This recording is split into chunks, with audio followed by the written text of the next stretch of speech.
আমার পরিচয় লিখেছেন সৈয়দ শামসুল হক। আমি জন্মেছি বাংলায়, আমি বাংলায় কথা বলি।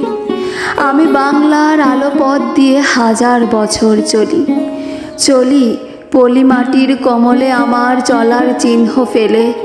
1300 নদী শোধায় আমাকে, কোথা থেকে তুমি এলে।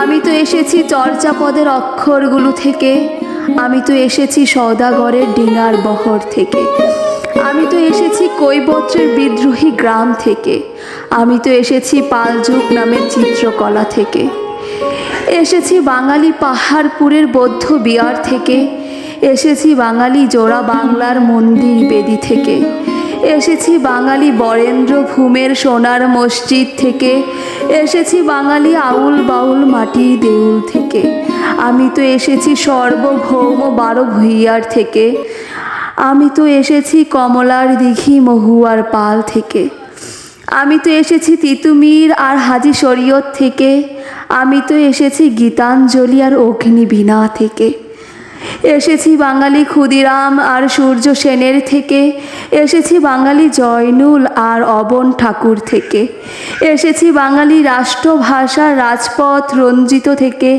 এসেছি বাঙালি বঙ্গবন্ধু শেখ মুজিবুর থেকে, আমি যে এসেছি জয় বাংলার বজ্রকণ্ঠ থেকে, আমি যে এসেছি 71-এর মুক্তিযুদ্ধ থেকে, এসেছি আমার পেছনে হাজার চরণ চিহ্ন ফেলে।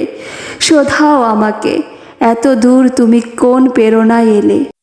তবে তুমি বুঝি বাঙালি জাতির বীজ মন্ত্রটি শোনো নাই, সবার উপরে মানুষ সত্য তাহার উপরে নাই।